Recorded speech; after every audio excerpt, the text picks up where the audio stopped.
Hello and welcome to another episode of the Melbourne Athletic Development Podcast. Jack? John? Today we thought we would explore a topic that we started to get into at a reasonable level a couple of weeks ago.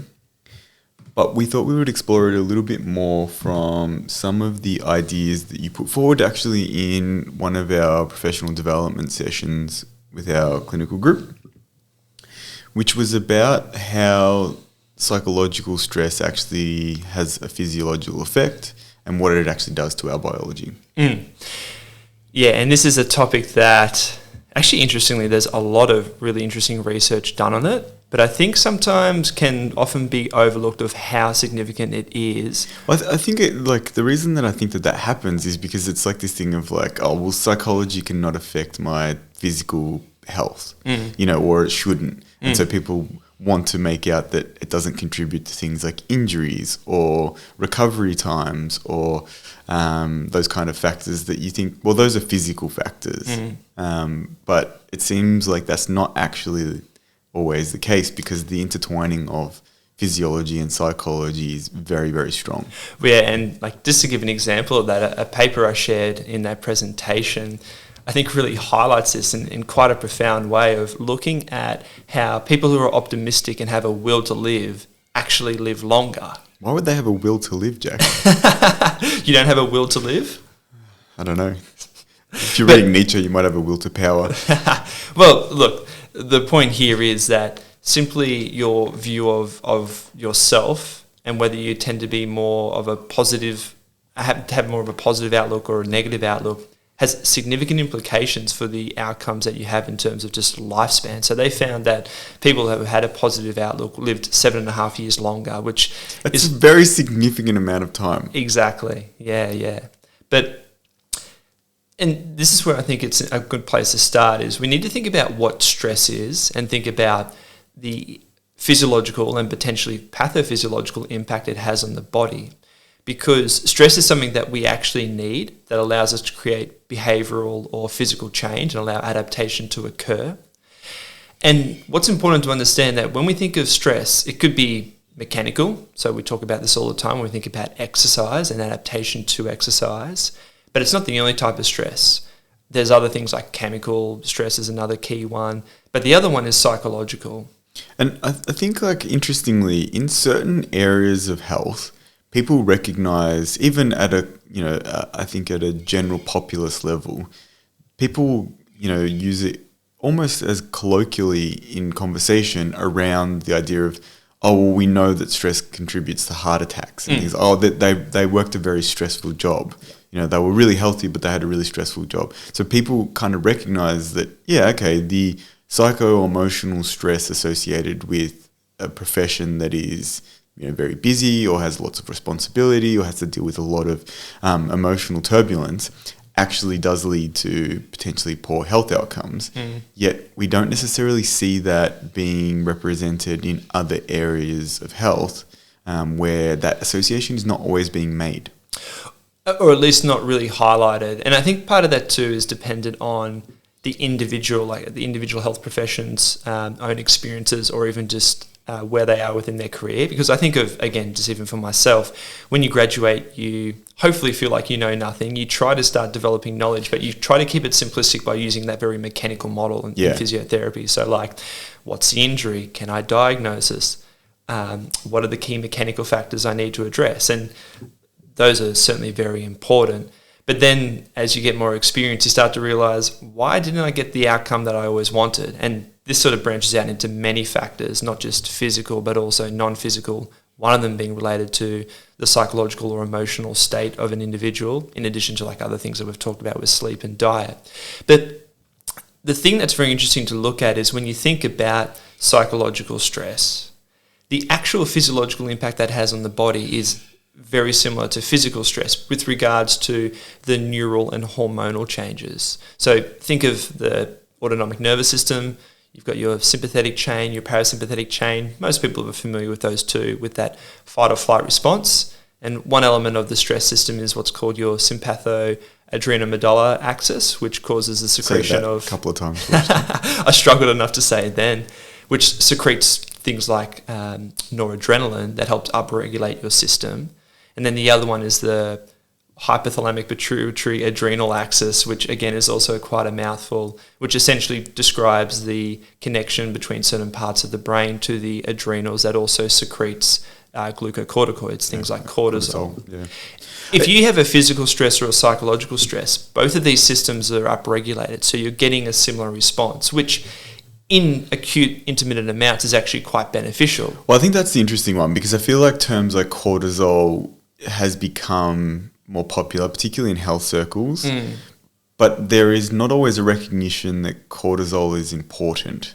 And even necessary. In your noradrenaline or norepinephrine, these things are actually vital for the messaging that occurs within these autonomic nervous system functions. Yeah, I think it's a similar issue you see with, say, like type 2 diabetes and insulin resistance, that because excessive expression or secretion of insulin is associated with metabolic syndrome, that insulin is bad, yet actually intermittent bouts of insulin increase are necessary and vital. You need to have that sensitivity in your insulin response, don't you? And that's similar with cortisol, because one of the acute effects it will have is it will help suppress the immune system, which actually can be beneficial in the sense of it can essentially is almost anti-inflammatory in nature and helps to maintain your ability to continue with doing a particular activity without becoming symptomatic or your immune system being compromised.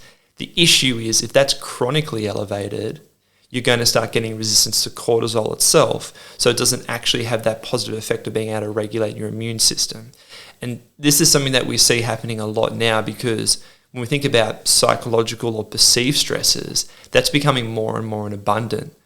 Part of that has to do with your mindset, but also part of it has to do with this even environmental stresses too, when you think of, say, like light exposure or noise exposure or sleep deprivation as well, which are all factors that continue that excessive elevation of the stress system. I think we spoke about this with Mark Mattson, but I think it's one of those factors where if the stressor is acute and then there is a period of recovery or removal of that stress, the system does have the opportunity to adapt to it and or improve its capability of dealing with whatever that stressor is.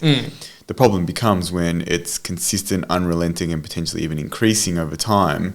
You will get maladaptations that start to develop, and consequently your health, your ability to deal with other types of stress, say mechanical stress, goes down, and the likelihood of, in our world, of injuries from mechanical stress, such as physical injuries, goes up. Yeah, and essentially what we're describing here is the idea of being exposed to stress is almost like a bucket, in the sense of it doesn't matter if it's physical or psychological or some other environmental stressor. If you're applying lots of stresses to the body and that bucket fills up too quickly, it potentially then overfills and becomes problematic. I always think about it like a bucket with a hole in the bottom. Actually that's a good way to describe it. And if you're really good at dealing with stress and you've adapted a lot, you might have a big hole in the bottom of the bucket. And if you haven't, you've got a small one. And so it doesn't matter what liquid you're putting into the bucket, whether that's physical stress, psychological stress, emotional stress, other factors. What ends up happening is, as you said, if it doesn't drain out fast enough, it overflows. And if it overflows, then usually you get some sort of health ramification or injury or major performance decrement. Yep. And I think setting the basis for this conversation, one of the interesting things to consider is how your psychological stress or perceptions actually influence the manifestation of how you adapt to other stresses, like mechanical stresses, i.e. exercise, training, and even potentially the potential to develop like disease states too, actually becoming unwell. And this ties into what you call the placebo, or what also can be potentially the nocebo effect. And most people have probably heard of the placebo effect. And interestingly enough, if you look at any study where they've got a control group, particularly in like drugs or pharmaceutical studies where it's easy to do a placebo, that is, give someone a drug with no active substance in it, you always see potential improvement in their physiology. So it could be anything, it's like this drug's meant to reduce your blood pressure. You give someone an inactive substance, but you actually see a reduction in blood pressure still. And like we see this also like within our profession when you think about exercise interventions, you could be giving someone a generic program for, say, reducing hamstring strains versus a more hamstring specific program, and you'll still see some reductions from doing that generic program. Part of that's probably because you're still getting actual physical adaptation, but part of it is because if people perceive that to have a positive effect on their outcomes for developing injury, they'll actually manifest that into existence. Well, I think the interesting part about this, because and we discussed this a bit in the last week or two in preparation for this, but I think is the fact that depending on the position of your mindset in relation to that factor, so am I going to, get injured again after having a hamstring strain? Am I going to significantly, not only is it from, as I said, that placebo effect, I think it's really interesting because I think it very heavily influences the behaviors that you put in place. And, this brings up ideas of, of internal versus external locus of control. If you think that you have very little ability to influence an area, so your internal locus of control is low,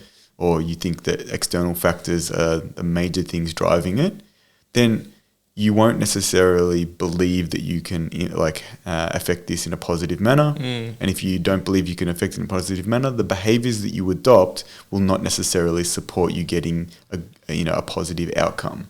And even at a cellular level, you see epigenetic changes based on whether you perceive something to be positive or negative. So like if you think about exposing yourself to any type of stressor, part of that adaptation requires you to upregulate certain genes that helps provide the signals to lay down new tissue if we're thinking about exercise or doing like resistance training. But part of that is also regulated by your belief systems on that stressor itself. And to me, that seems wild. Like, that seems crazy. Yeah. That almost seems like it's, spiritual, woo-woo, like fantasy stuff. And I know that there's research that actually is demonstrating this kind of physiological change, as you said, at the genetic level. But it doesn't, intuitively on the surface, particularly for someone who is logical and rational, that seems like it's a bit far-fetched. Look, absolutely. I mean, you're going into... It really epitomizes that idea of the mind-body connection. And I think there's issues with that term because it's typically associated with like woo-woo, with spiritual, with something being hippie, but it is actually real. I think the issue is how far you take that particular idea or concept. But again, like just even thinking about it from a scientific perspective, it's very interesting to look at the impact of beliefs, particularly with all the testing that's done on genes and DNA. So if you think of anyone can get now gene testing done, it's pretty cheap to do. And you can then identify potential single nucleotide polymorphism. So that's certain polymorphisms in certain genes that are associated with an increased or decreased risk of disease states. And again, just thinking about the presentation I did recently, there was a study I reviewed which looked at when you get a group of people and you tell them that they have genes that reduce their susceptibility to obesity and also increase their satiation, so they feel less hungry.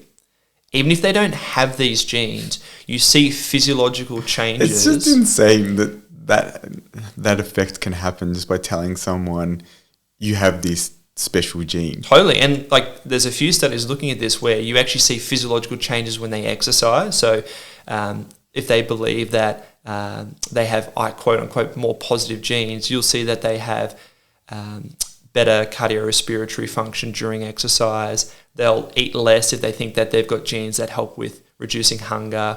Or again, another very interesting study done in the 2000s of just telling people that they're doing enough exercise without creating any actual change in their physical activity, just only changes in their perception that they're doing enough creates weight loss and changes in that was that study, wasn't it? Of they used it within cleaners, wasn't it? Yeah, correct. So they told, there's a really good study where they had a group of cleaners that worked in like an office building, and they told one half of the group, the physical activity that you do during your job with your function as a cleaner is more than enough physical activity to improve your health and, like lose weight. Yep. And then the other group, they said it's not enough. You're not necessarily covering off. Oh no, the other one, there was like let's set it as a control, so they weren't told anything. They didn't yeah. But yes, it's if anyone's interested, it's a paper published by Crum and Langer are the two authors in 2007. Okay. But yeah, and within 4 weeks, you saw reductions in weight, you saw reductions in blood pressure. They didn't have any change in their physical activity. They didn't have any change in their diet or any other environmental factors. Yeah, they were just told that what they were doing was like more than enough physical activity. Absolutely. And the reason to highlight these goes back to your point of thinking, well, how do people's perceptions of themselves influence their future outcomes? And I think this is really relevant when we think about whether it's athletic populations or just general populations who have musculoskeletal injuries, is if someone has experienced a very significant injury before, a hamstring strain, whatever it may be, and they've had a prolonged period where they haven't been able to perform at the level they want, what has their psychological profile changed? And if so, has that changed in a negative way that then impacts their particular behaviours of how they actually approach training and performance? But also too, even at that more conscious level of how does it change their ability to perform in certain contexts? Well, I think that thing is huge. And it's interesting having these discussions even with some of the athletes that I coach, like how their perception changes over time. You know, some athletes have had lots of injuries, and when they were having those injuries, the perception of their body was that it would fail them at a certain point. And then having some of them come into our program and, you know, you put in place behaviors that you hope to reduce that. And now they don't believe that their body's going to fail them. In fact, they see themselves as being quite robust. And that's a really interesting thing. And it's, as you said, it's kind of the chicken or the egg. Do you, if you believe that your body will fail you, do you start actually, behaving in a way that actually increases that? And does that psychological kind of fear lead to some of these changes that you're talking about at a physiological level that may actually reduce their likelihood of being able to tolerate certain mechanical stresses? Yeah, and look, just based on personal opinion, I think it's probably bidirectional in the sense of you can consider and reflect on your own perceptions and beliefs of yourself. But I think also too, part of the thing that changes your psychology is how your experiences over time influence that as well. And this is an interesting question itself, because part of this comes back to then, what kind of mindset do you have? Are you someone who has more of that growth or adaptability in your ability to change your perceptions of yourself and reality? Or are you someone who's more rigid and is fixed, not so open to the idea of change? Yeah, these ideas of like growth mindset, I think we've spoken about it a number of times. The work that was popularized by Carol Dweck. And I think one of the interesting parts of this is that we all have different perceptions in relation to different areas of our life. So, for instance, I tend to think that I have quite a significant growth mindset when it comes to most things in relation to learning. However, I've mentioned it on here before, I'm not musical at all. And if you ask me, do you think that you could learn an instrument? My idea is probably not, right? And because of that, I will never learn to play an instrument, right? I'm pretty fixed on that, which is quite funny because I think that generally I'm quite open to changing when in relation to learning. But with that, I just don't think that I'll do well with it. And for that reason, the behavior is that I don't try to. Well, I think what you highlight here is this idea is very contextual. Yeah. And this is something that, again, there's some interesting literature and thoughts about this, of the self in context. And I think that's actually an important thing, because you might see yourself as, like you said then, of like, no, I'm a pretty open-minded person. I really much have that growth mindset, which I think is fair with regards to what you do in your professional and personal life in many ways. But then when it comes to something like music, it's like, I can never learn an instrument. And it's interesting, well, how does that actually work? Because aren't you contradicting yourself in that statement? And this is where it's really important, because I think, again, from an athlete's standpoint, and you'll be able to touch on this more than I can, but you'll have conversations with some of your athletes and they'll go, yeah, I have a positive perception of myself. I believe I can achieve these goals. You can see that in their training. But then what actually happens when they get into the competitive situation and environment?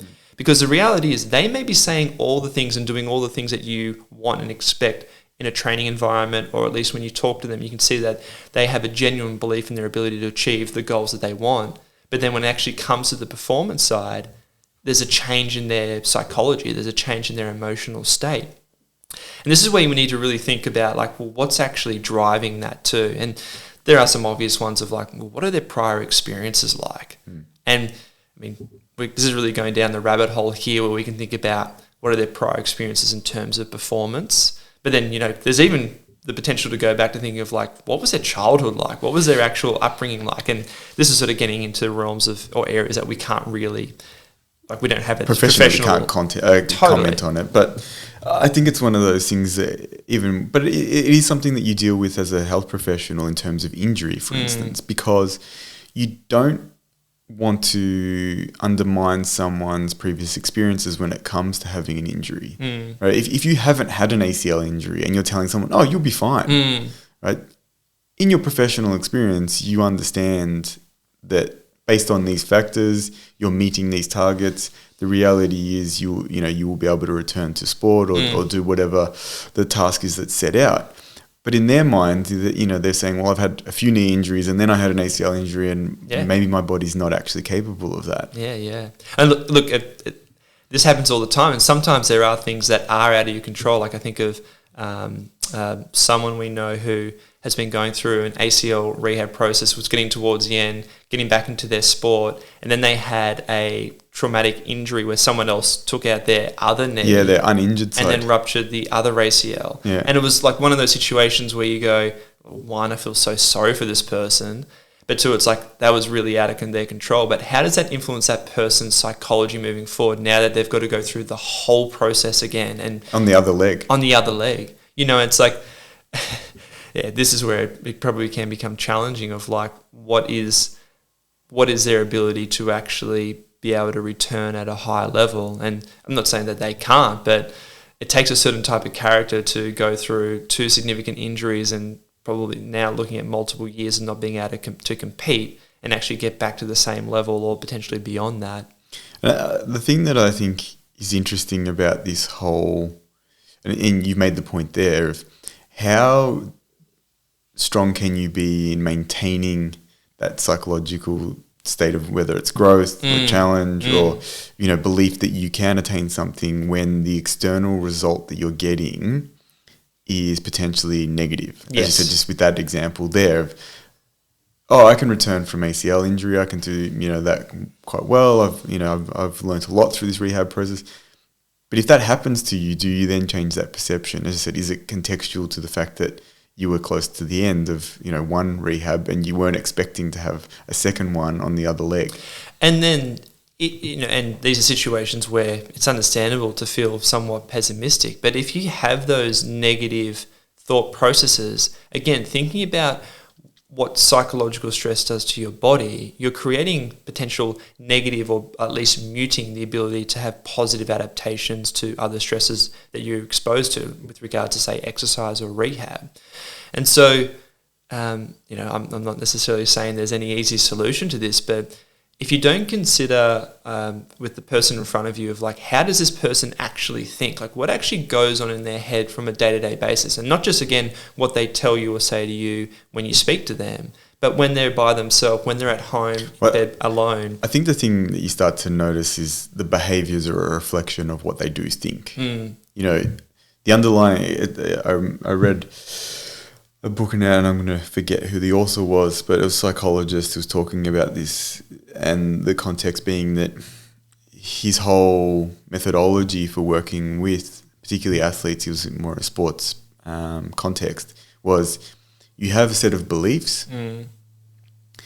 Those beliefs influence how you think. The way you think influences how you behave. And so in order to get an idea of what someone thinks and believes, watch what they do in their behaviors. And then if you want to start influencing the underlying belief, you kind of have to work backwards. Change the behaviors, change the way that they think, and put strategies in place to actually, alter their thought processes. And like in the long term, the aim is that will actually start to shift the belief that they have, because those two things will culminate actually in results matching what that behavior and thought reinforces.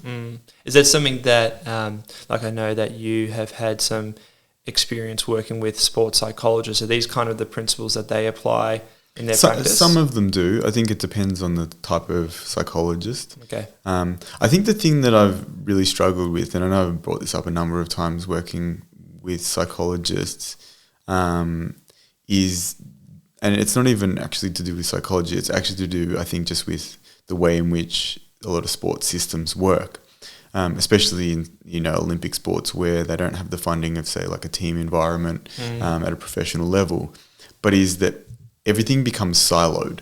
So in my mind, the way that it kind of has to work, and you mentioned this, like you don't know what they're doing outside of even the time you're training with them, but if you want these things to work, whether you're a health professional or whether you're a sports performance professional, you kind of have to, everyone has to be on the same page. The message has to be the same, and it has to be in real time that these things are being discussed and behaviors are being put in place.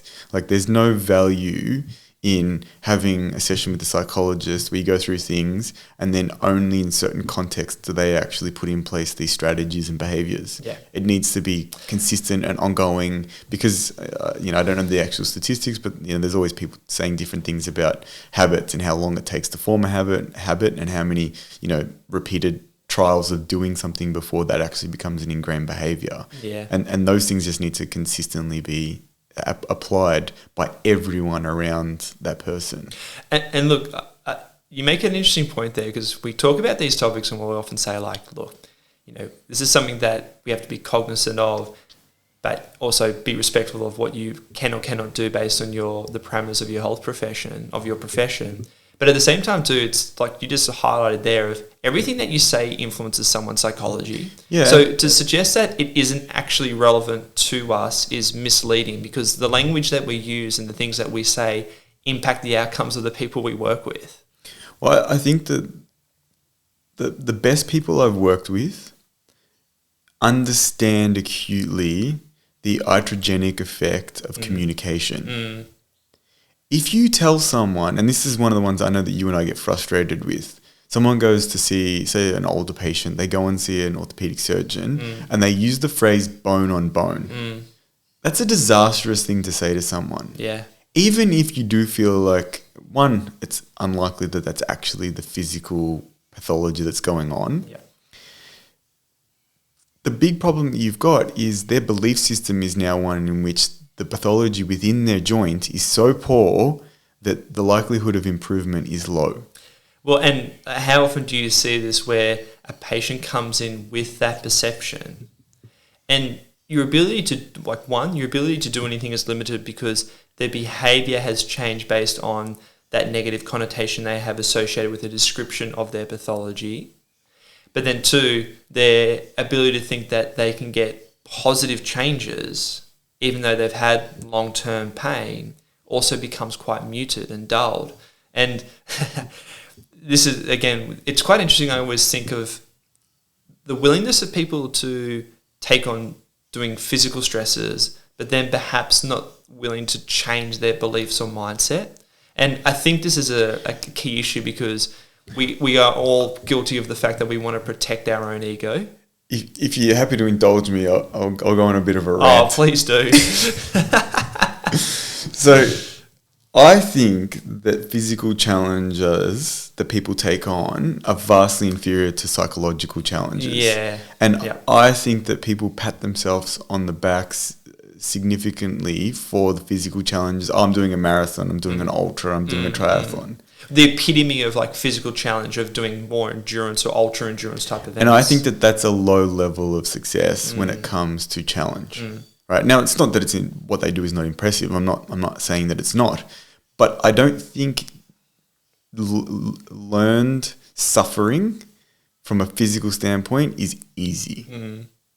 Right, to put yourself in a physical discomfort and then learn to be able to endure that I actually think is very, very easy. Putting yourself in a psychologically uncomfortable state repeatedly is much more difficult to me. And I'm not saying in terms of like you're not being tortured, right?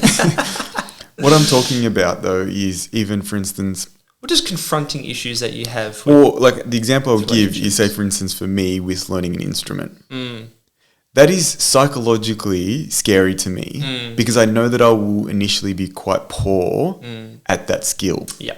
And the repeated behavior to turn up and practice a skill that I'm not good at, I think is something that most people give up on really quickly. And I'm always way more impressed with someone who shows little aptitude to start with. And the thing that allows them to get to a high level of performance is actually perseverance through the period where psychologically they're probably getting the message from themselves, you're no good at this, give up.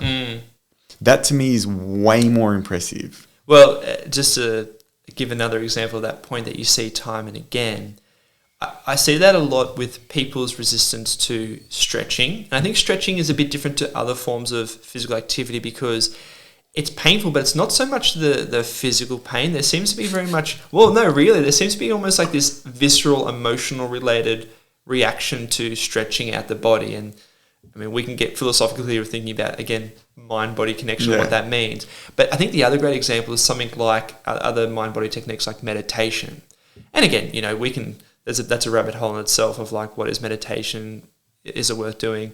But most people will put up a wall straight away to go like, oh, I can't do stretching, I can't do yoga, I can't do meditation. I can't hold that for, a minute. I can't. Totally. It's too uncomfortable. The way I look at it is, does anyone start going to the gym and go, you know what, I'm going to do a 150 kilo back squat on my first session? And I expect, but even then, the interesting part is, if you ask someone who does squat twice their body weight, what it feels like while they're doing it, it's not a particularly pleasurable experience to do a 1 RM squat, right?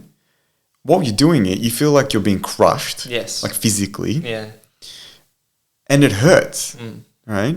Now, that's obviously transient, which I would say is probably similar to something like stretching, yet someone will happily accept that they're going to push themselves into a very uncomfortable behavior for the period of time that it requires to do that squat, but not for a similar period of time to stretch. Yeah, and like the reason why I use an example of something like meditation is because it's very much a mind exercise, so to speak. And there's that resistance straight away of like, I can't do that. And it's like, well, maybe the starting point for you is just literally sit down for a minute. Like, and that may be the starting point. It's like if you were going to start doing you wanted to run for a marathon, you don't start running by doing 40-kilometer runs. But I think some people put up that resistance straight away because, again, it's almost protective of the lack of or openness to actually create mental changes within their belief systems. The interesting thing about that, I think, and this is an interesting thing to say to someone, I've had this in the performance setting of coaching, but even I think you see it quite a bit as a health professional. When someone does have a belief system that, say, for instance, they're injury prone. Yeah. When you say to them, okay, well, how about you change how you perceive that? They hold on to it like it's, a baby's blanket. And if you actually are willing to push them and you say, okay, well, if you're not willing to give that up, clearly you do not want to be healthy. They will fight you as if you've, tried to murder their firstborn, right? Which is very interesting. Yeah, and again, it's interesting because, again, there's that protection we want to protect our identity, so to speak. It's like if anyone says to you, oh yeah, by the way, do you notice that you could be anything, like you can be really dismissive when you talk to someone. Like, no, I don't. What are you talking about? You just did it again. But like it's something that for some reason we take it much more personal when it comes to our personality than it does, like, say, with our physical appearance. I mean, don't get me wrong, people get defensive about their physical appearance as well and protective, but there typically is more of an openness to do that. And it's interesting because, like you mentioned before, some people are very willing to push themselves physically. They may not be willing at all to create any changes in how they perceive the world, how they perceive themselves, or how they actually even behave. Well, on this, how do you think that as health professionals, as sports performance professionals, we start to change that behavior? What are the strategies that we can start to elucidate? Because it may require significant input from someone like a psychologist or psychiatrist or someone who's involved in that. If, as you mentioned earlier, if the past experiences that they have had are very negative and they do need to actually work through those experiences. But if it's, say, for instance, someone who hasn't necessarily identified into any of those and they're just having persistent, say, injury problems, and you think there's behaviours that are driving this, and I think it's the way that you perceive the influence you can have on your behaviour. How do you think that we actually go about starting to address that? You know, what communication, what conversations are we having, what strategies are we putting in place so that we do see the changes in both their thoughts and their behaviours, so that it's not that we all know we can't eliminate all injuries. We just spoke about that patient of ours that had an ACL rupture on the opposite side, and that was a contact injury. You know, sometimes you cannot control that if someone takes out your legs during a game. You know, what are the things that you think that we start to do? And from my end, it's like, I think it's as simple at the start of actually just asking some questions to open the conversation. Yeah, and I think first thing is identifying, is that an issue in itself? And like sometimes, I think particularly the more experience you have, there are qualitative elements to how they articulate themselves, how they describe themselves and describe their lifestyle. That gives you indications of whether there is issues associated with their behaviour and perceptions. There are other ways we could do that too. Like I think actually some questionnaires can be quite useful at that too, just to get an idea of how they perceive themselves, how they perceive their injury, their openness or perceptions of, you know, whether they can go back to work or sport based on their current presentation. But I actually think a really good starting point, particularly for people who have difficulties making any change, is actually asking, what do you think is something that's realistic for you to change? Because that could be something very simple, something that actually may seem somewhat trivial, but actually leads to a positive thing. So like that could be something as simple as, all right, this is what I want you to do as a part of your rehab program. Independently, all I want you to do is one thing, just one exercise per day, every day between now and the next week. Something that's actually realistic with their ability to actually achieve that goal. And that could be related to like doing something physically. It could also be related to doing something with regards to changing their psychology, changing their belief systems. Well, I think that it's interesting, as I said, I think sometimes you have to attack it from different levels. And obviously the guest that we've had on, Marco Keogh, psychologist, I spoke to him a fair bit about some of this. And obviously he mentioned in the podcast that he operates very much from that, the ACT model, acceptance and commitment therapy model of psychology is something that he uses quite a bit. And one of the things that we spoke about was understanding that sometimes the thoughts that you have about something are not necessarily accurate, and accepting that. Sometimes if it's a performance thing, like if you're very nervous, and you're doubting yourself, it doesn't actually match up with your capability. And there's probably almost no evidence to suggest that you're going to underperform. You may have performed really well, or you may not have been injured 99% of the opportunities you've had to play your sport, yet your belief is I'm going to get hurt if I go out there. And understanding and being willing to accept that actually the thought that you have is not necessarily accurate. There's actually a good question to think about then, is like, what do you think is acceptable in terms of the percentage of achieving the performance or outcome that you expect? Like, is it 50%? Is it 60%? Is it 95%? I think it varies from person to person, but I think from a and like I don't know that there are statistics on this. No. I think within your own group you could probably, and the people you deal with, I think you could probably come up with it. But my personal opinion is it's probably at least 90%. There's probably 10% of the time where, you underperform and you're not really 100% sure what the factors that went into it. That's an acceptable amount in that sense of... Yes, it's a difference between sort of, I had this discussion with some of my athletes recently of the difference between prevalence, being 90% of the time you should be able to do it, and influence. It's like, how much can you influence something? Well, some things it's probably 90%, some things it's probably less.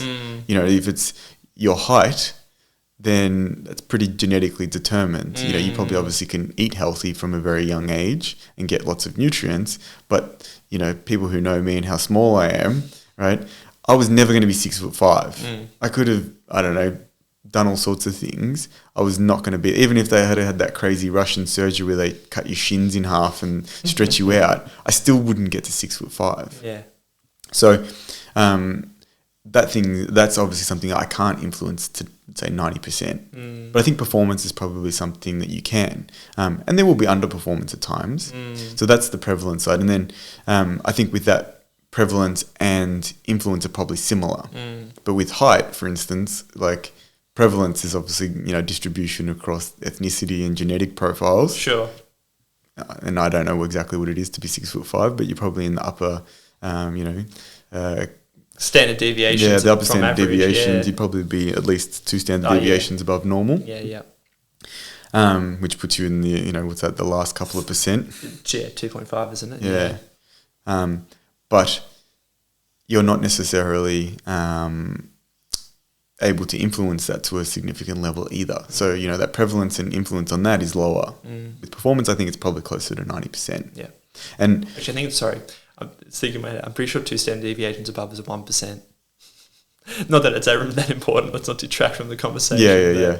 You got to remember the distribution. Yeah. Each standard deviation. Well, actually, another thing I thought of then too is it's very easy when someone has an outcome you don't want to go like, what is it that went wrong? What is it that you didn't do? And it could be like, I just didn't execute. And you can explore that thinking of like, well, what is it that was actually going through your mind? How did you approach this? What was different now compared to the previous time if you performed well? Do you think actually you need to go through that same reflective process when you perform well? Because, Yes. If so, I think this is the key. Like, you've made a really good point, because I think this is the key thing that you see. I'm going to bring up something in a moment that I left out of the conversation just then. But yeah. One of the key things that I think is really, really obvious observing people who consistently get results in a particular area is they're very reflective. They're reflective about the negative things that happen, and they're very reflective about the positive things that happen. And they are, in an interesting way, they're often unemotional about the depth in which they go to that reflection. Now, it's not that they're unemotional about the result. Don't get that mixed up. So they'll have a bad result and they'll be upset, right? An injury, a bad performance. But the thing that I've noticed is they will do the same level of depth of analysis if it's good or bad, right? And they're unemotional about that process of going deep on the feedback. And they don't get attached to the emotion itself. No. They're able to obviously enjoy and value the good outcomes or experiences you have, but also don't get so attached to the emotion that you forget to think about what actually led to this outcome. I think one of the things that's interesting, and this is probably a practice that I believe is probably something that you can encourage people to do, whether it's as a health professional, performance professional, is get really used to doing a lot of internal, review and feedback, where the feedback conversations, whether that's with yourself or externally, whether it's journaled, becomes so consistent and so extensive that you're going to write down the result, whether it's good, bad, or indifferent. So you have a very good way of understanding what behaviors and what thoughts were going into that. And for those people who watched the Olympics and, became really, a popular kind of thing to bring up. But Nicola McDermott, she's now married. Her name's now Nicola Ollie-Slagers. But the high jumper, she won the silver medal, jumped over 2 meters consistently. Great jumper. The thing that she does, the moment she walks off the mat from the jump, whether she's made it, whether she hasn't made it, she walks back, she pulls out her training diary, and she writes in her diary, she gives herself a rating, and she writes what happened, what didn't happen, what she felt, what she didn't feel, what she thought. Yeah, wow. Right? And it became a big thing after the Olympics, her pulling out a little book while she's sitting there waiting for her next jump, writing in it. That to me shows a behavior of an extremely high level performer who is willing to actually go through that review process consistently. And actually build up a habit. Because I think that's the other thing too that, and we all do this as part of being human, of you go into potentially positive but also negative cycles in your head for whatever reason, but identifying what is that trigger, but also then identifying and being able to observe when that happens to then be able to be much more objective and reflective in the process. It's great that you bring that up, because talking with Marco, and also actually I mentioned this to your brother, we were talking about music, and he brought up, and I said to him, have you ever heard of Phil Jauncey, who's a performance psychologist? And I remember watching a few videos and a podcast of him talking about, as a performance psychologist, your job is obviously to get outcomes. It's not so much about diving, and people correct me if I'm completely wrong and off mark here, but it's not so much about trying to correct the emotional feelings that you have. It's more about trying to make sure that the behaviors that you have actually match the performance that you want. So one of the examples that he gave was, he was working for the Australian cricket team for a long time, and he had a bowler come up to him who'd been given his selection for his first test match, and he went up to him and said, "Phil, I'm shit myself. Like, I don't want to stuff this up." And he said, "Okay, what behaviors mean that you usually bowl well?" And he said, "Well, when I bowl well," he said, firstly, I think it was when you bowl well, he said, "Well, I rush back to my bowling mark and I run in as fast as I can." And he said, "Okay, what do you do when you don't bowl well?" He said, "I kind of walk back slowly to my mark because I'm thinking about what I'm trying to do, and I'm a little bit tentative with the speed that I come in at." And he said, "Okay, well, do you get nervous?" And he goes, "Yeah." He goes, "I'm nervous now." And he said, "Well, you're going to be nervous, right? You're going to be out there in front of thousands and thousands of people on the MCG or whatever it is. Like, you're going to be packing bricks, mate. So don't worry about whether the nerves are there. They will be there. Just rush back to your mark and come in as fast as you can." And I think in his first innings, he took 4 wickets or something like that, had a great debut. Yeah. And it's a prime example of the behaviors that we have. Sometimes we'll be able to change some of those thought patterns rather than the other way around, even though most of us think you've got to have the thought before you have the intention to then behave in a certain way. Yeah, and highlighting that the idea, I mean, some people probably have this ability, but the idea that you can just control your mind. Yeah. It's like, actually, I know Jonathan Haidt talks about this in The Righteous Mind of, what is it? The mind is the elephant, and what was the analogy you used with the elephant and the rider? I don't remember exactly. Yeah. Actually, I do recall briefly what you're mentioning. I've just stuffed that one. Yeah, it's like the conscious mind is like the monkey that sits on top of the elephant. Yeah. Right, and everyone hears the monkey, but most people don't notice the subconscious, or for him, it's obviously your value systems are the elephant. And so we see the top surface, but actually there's so much underneath it. Exactly, like just highlighting what happens for everyone, that we, unfortunately, for better or worse, are so controlled by the networks that have formed within our conscious over over our lifetime. And so in those situations, it's like, well, what are the parameters that you can control? In that situation, it was the simple physical parameters of, well, that you're running back to the mark and running in fast are things associated with it. You can control those physical parameters a lot more than the mental parameters of, holy shit, I'm really nervous. I've got to make sure I perform well. Yeah. So like putting those two pieces together, I think, is a big part of getting along the way. Like we said, review processes. The review process is probably for you to work out what thoughts and behaviors tend to lead to better performance, and then creating, say, like plans going in to make sure that you're trying to execute on those, and then seeing what the outcome is, and then reviewing that, and then tightening that loop over time. So, for instance, if you continue to have, say, hamstring strain injuries playing football, if you're willing to review that and say, okay, well, it tends to happen when I haven't trained much during the week with my local footy club, and I went out for beers on Friday night and I didn't get much sleep, and that's when I tend to get injured, then you go, okay, well, next time I'm going to try not doing that when I return, and then review, okay, did that work? Yes, that worked. You strengthen that behavior, and as you said, it becomes a bit of a habit of not only the review and not only the implementation of the planning, but also that you then use those behaviors, and you start to associate that positively with the performance outcome and the reduction in injury risk. Yes. And I think then over time, as you potentially alter the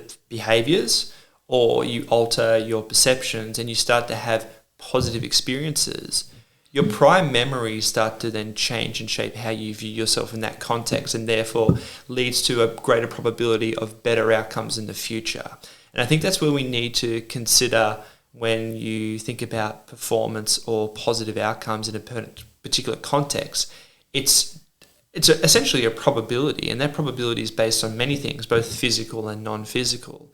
And so the more you can start to develop positive experiences, the more you can then change your perceptions and therefore lead to potentially better outcomes moving forward. I think one of the things that is valuable in this process is to actually physically write it down or record it. I know that there's some resistance from the discussions that I've had with people, but it's something that even, I think that when we spoke with Paul Coburn, and he's talking about, objective measures, making sure that we have outcome measures that are being done regularly enough so that you can demonstrate to someone, well, at this time you said your pain was 7 out of 10, where now 2 weeks later, it's now 3 out of 10. Yeah.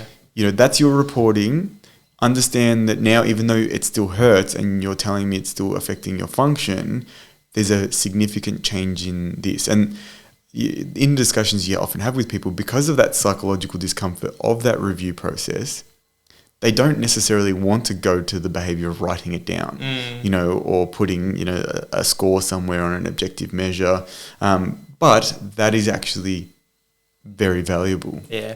And look, there's a saying I've heard, it sounds quite pessimistic, but the saying is, the mind is a drug. It is against that which is. And what it means by that is, and hopefully that's not always the case, I know it sounds rather negative, but in a situation like that where you may be getting positive change, particularly if you've got an injury that's takes 6-12 months to get better from, but you're like, oh, I still can't play footy. It's like, okay, that's true, you can't, but between when I first saw you to 4 months later, we've seen significant improvements in your flexibility, in your strength. You can run, you can do all these different things.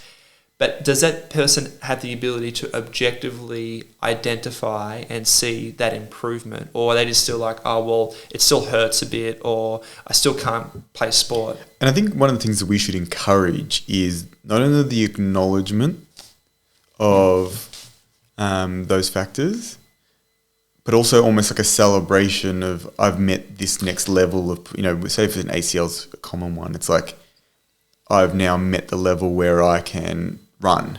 That's the next checkpoint for me.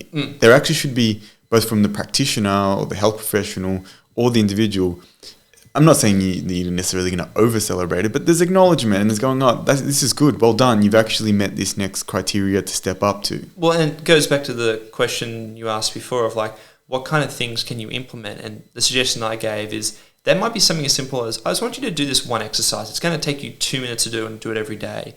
And don't actually dismiss the significance that has for a certain person who just doesn't have the ability to, has very poor self-discipline and typically won't do anything. If they do that, it's like, great, that's really good. You've created a positive change.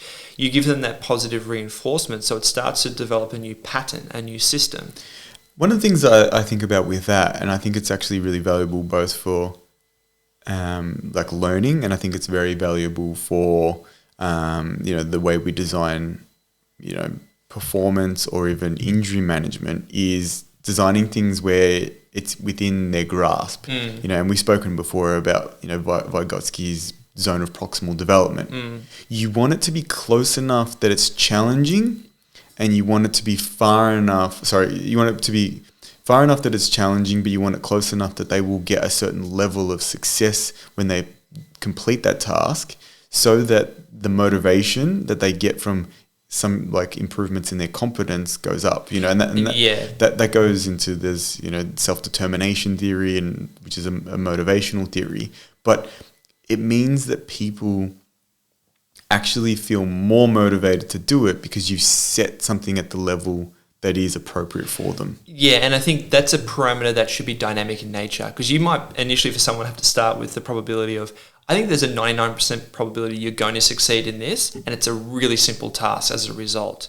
And so, when they do it, it's like they may not feel that much self-satisfaction. But that's not the point. It's a point of you can see that there is the ability to achieve this. And then that can obviously dial back or forward. And I know this is actually, again, something interesting that you mentioned with one of your athletes, and I'm sure you've had this many a times, is like, this is what I want you to do for this particular performance, for this particular race, which might not necessarily lead to a good outcome in terms of their result, but they actually start forming the pattern that they need to get to where they need to eventually. But that's actually a process where initially it actually might seem like, oh, well, I just failed, I just ran really badly. And you go, no, you actually did exactly what you needed to do. Just understand that that process to get to where you need to is going to require a certain amount of time, and being able to be comfortable with knowing that the result isn't going to be instantaneous, because that's another really valuable psychological trait to have, of making sure that you can respond positively to what you may perceive as a negative outcome. All right, I think we might end this one around here, but I think the key takeaways are that obviously your psycho-emotional state has a big influence on not only your physiological behavior, but often potentially the performance or the outcomes that you get.